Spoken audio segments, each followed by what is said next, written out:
Have you ever wanted to stand in front of Melville's General Store, eat cherry pie at the Double R Diner, or see the actual elevator from the office's opening credits? In today's episode, we're heading out on a pop culture pilgrimage. Welcome to Pop Culture Passport, your ultimate guide to quirky and cool destinations across the US. I'm your host, Beth Scalacci, aka the Roman Yeti, here to help you dive into the world of theme parks, uncover film and TV locations, and explore quirky museums, roadside attractions, and legendary venues that capture the heart and soul of this unique country. So grab your pop culture passport and let's discover destinations that resonate with your interest, not just with what's trending on social media. Are you ready? Let's roam! Welcome back. Today we are going to explore real towns across the US that played their part in your favorite fictional worlds. From Stranger Things to Twin Peaks, these aren't just filming locations, they're destinations you can actually visit, each with its own story to tell. So grab your map, cue the theme songs in your head, and let's hit the road. Now, before Jackson, Georgia became Hawkins, it was already the kind of place that feels a little outside of time. Jackson, Georgia is the county seat of Boots County, founded in 1826. In its early days, it was a thriving railroad town, a hub of commerce and connection in central Georgia. And that history still shows up today in the brick storefronts and compact downtown square. And the feeling that this is the place meant to be walked, not rushed through. And that's exactly why it worked so well as Hawkins, Indiana. When people talk about Stranger Things filming locations, they often picture massive sound stages or custom built sets. But the heart of Hawkins, its downtown, exists in a real place you can visit. When the Duffer Brothers and the production team were scouting locations, Jackson stood out because it already looked right. The classic architecture, tightly clustered buildings, and timeless town square didn't need much convincing to feel like the 1980s.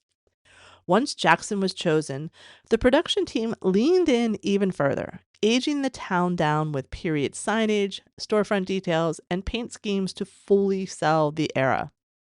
And here's the part I love so much. Much of that 80s style look was so well received by the town that they kept it afterward, letting a little bit of Hawkins nostalgia become part of everyday Jackson. So that's really when that location became something more. So let's talk about a few of the highlights and fan stops you can do. Um, I guess it's actually the Butts County courthouse and library, not Boots. You know I'm not AI because I mispronounce everything. So there's your proof for this episode. And I'm sure I'll do it again. The striking building of the courthouse actually doubled as Hawkins Public Library and Town Hall. And much of the exterior remains just as it appeared on screen, including some of the era appropriate details that were added during filming. So, standing at the base of the steps, it's really easy to picture Joyce Byers racing inside. Now, right on the town square, you will find the storefront that served as Melville's General Store. And this is where Joyce worked. It's currently vacant, but it's still recognizable and one of the most photographed spots for fans visiting Jackson. Now, if you remember back, there was that alleyway fight scene, and it was just off the square in a narrow brick alley where Steve Harrington and Jonathan Wheeler's season 1 fight took place. And it's an ordinary back street that feels anything but ordinary to fans. It's one of those moments where fiction overlays reality just perfectly. And then there's the Radio Shack. Well, it's not anymore, but Bob Newby's workplace still exists in real life. So that former Radio Shack building is now home to, get this, Elite Geeks, a local tech shop. And fans regularly stop to take photos out front, a small but meaningful reminder of how deeply that show's world has embedded itself into Jackson. And that really blend of fiction and reality is pretty magical, and I love how much They have embraced it in Jackson, and I look forward to going and checking it out one day. So, next up, I want to talk about Scranton, Pennsylvania, the hometown of The Office. Now, before Scranton became synonymous with paper sales, awkward silences, and Dundie Awards, it was already a hardworking, no nonsense city with a strong sense of identity.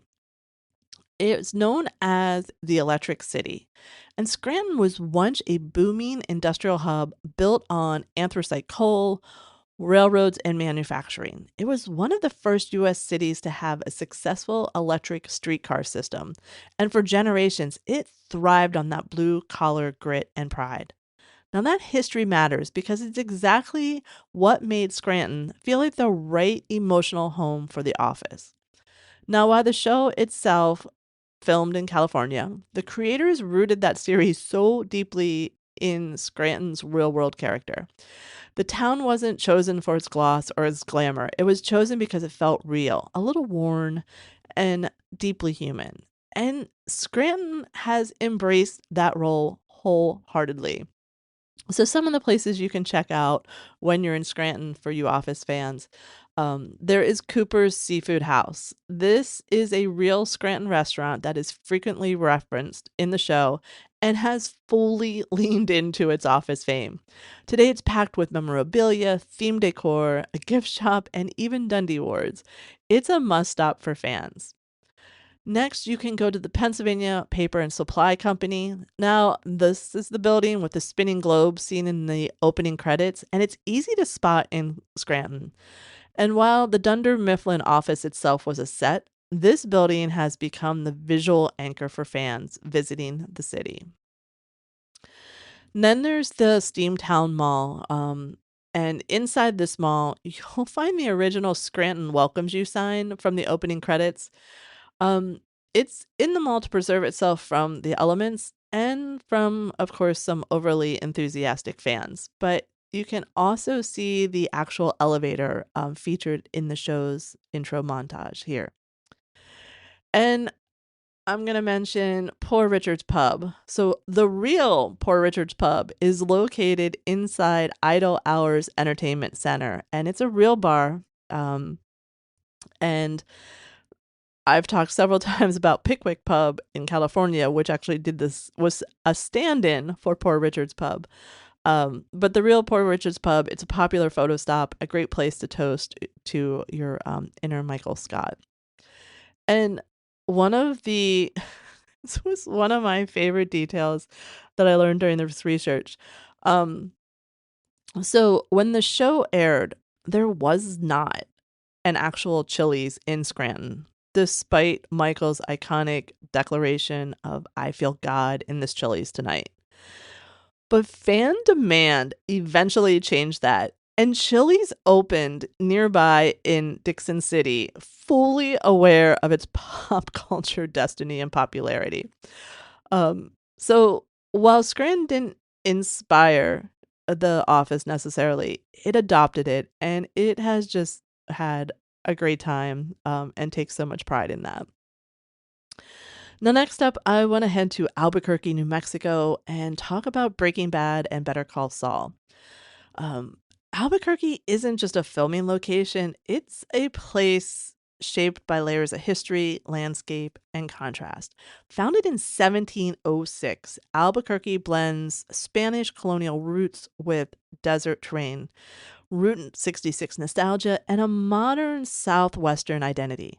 Long before it became synonymous with blue meth and moral collapse, it was a crossroads cities where cultures, travelers, and stories intersected. And that sense of openness and tension is exactly why Breaking Bad feels inseparable from Albuquerque. Now, originally, the series was meant to be set in California, but once production moved to New Mexico, the city's desert vista and sun-bleached neighborhoods and wide skies became central to the show's identity. Albuquerque didn't just host the story, it shaped it. And today, that city wears its legacy openly and proudly. So here are some of the places you can check out there. So Twisters is the restaurant that doubles as Los Polos Hermanos. Inside you will find memorabilia, um, photos and nods to the show, and yes, sit down and have a bite to eat.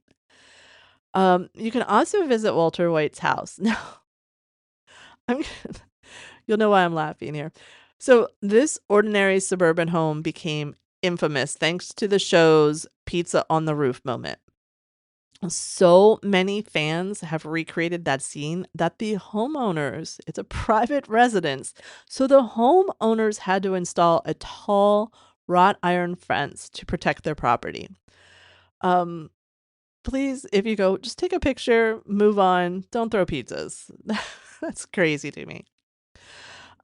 You can find Saul Goodman's office. The strip mall exterior that was used for his office still exists and remains a popular photo stop. Even as businesses have changed over time, fans continue to visit and they're just drawn by the show's legacy. And many visitors explore Albuquerque using a self guided map that is provided by the Visitors Bureau in the city. So if you're interested, you can definitely check that out.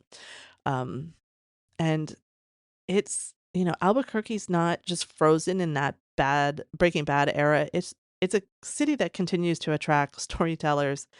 Um, and proof of that is a show that recently came out, Pluribus, which is a good show. I really enjoyed it. But it's a new sci-fi series, and it was created again by Vince Gilligan, who did Breaking Bad and Better Call Saul. And while it's not a continuation of the Breaking Bad universe, multiverse, it was filmed in Albuquerque, and it really embraces the city's landscape. Um, and beauty. Like it's definitely a character in the show, I would say. Um so in Pluribus, I don't want to spoil anything, but there is a cul-de-sac, and apparently the producers built a whole custom cul-de-sac on Albuquerque's West Mesa rather than using a real neighborhood because they wanted to avoid the kind of tourism pressure that made Walter White's house so famous. So Vince Gilligan learned from his mistakes and was like, we're not doing that again. So I just love that detail. Love that show. Check that out for sure. Some towns don't just appear on screen, they set the mood. And nestled in the foothills of Washington's Cascade Mountains, Snoqualmie and North Bend are classic Pacific Northwest towns shaped by logging, railroad, rivers, and misty forest. And even on a clear day, the landscape here feels a bit layered, a bit quiet, and just a little mysterious, which made it perfect for Twin Peaks. Rather than relying on sound stages, the series used real waterfalls, diners, forests, and town streets throughout the valley. They aren't replicas or backdrops. They're the living places that still carry the atmosphere fans recognize instantly. So here's a few places that you can check out. You can check out the Snoqualmie. I knew I would get it right maybe once, and then my brain would mess it up. I apologize.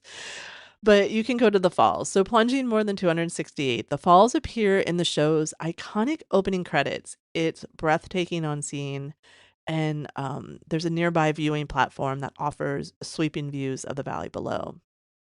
And then there's Tweed's Cafe, which doubles as the Double R Diner. So located in North Bend, this real diner served as Double R Diner. And inside, fans can order a cherry pie and you know what? Fine cup of coffee in a space that feels wonderfully frozen in time. Then there's perched above the falls, Salish Lodge served as the exterior of the Great Northern Hotel. And even if you're not staying overnight, stopping by for a drink or a meal feels like stepping into the world of the show. And then there's Mount Si. While not explicitly named in Twin Peaks, Mount Si dominates the skyline and gives the valley its looming cinematic backdrop. For hikers, the trail offers unforgettable views that match the show's moody tone. Fans also seek out nearby filming locations like Ronette's Bridge, the former sheriff's department site, and other spots scattered across the valley, and all are connected by winding forest roads that feel like they're part of the stories itself. Now, here's the fun part. Each year, the region hosts the Real Twin Peaks fan event, and it's a multi-day celebration featuring location tours, cast appearances, screenings, and other gatherings and activities. And it really just they celebrate that they are part of the Twin Peaks history. So I just think that's a really fun detail that these towns have really embraced their TV towns.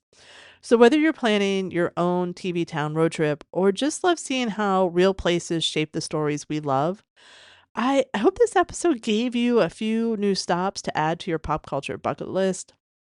And if you ever visited any of these or have other ones to recommend, I'd love to hear about it. Find me on social media, um, or hit the text us in the link in the show notes. So with that, we add another stamp to our pop culture passport, and I hope that this episode inspires you to get out, explore all that is quirky and cool, even in your own backyard. Follow, download, and subscribe so you don't miss future episodes. Tell a friend and leave a review if you like what we're doing. It really helps the show to grow. You can also follow me on Instagram or Facebook. Just search for The Roaming Yeti. Keep roaming and finding your fun.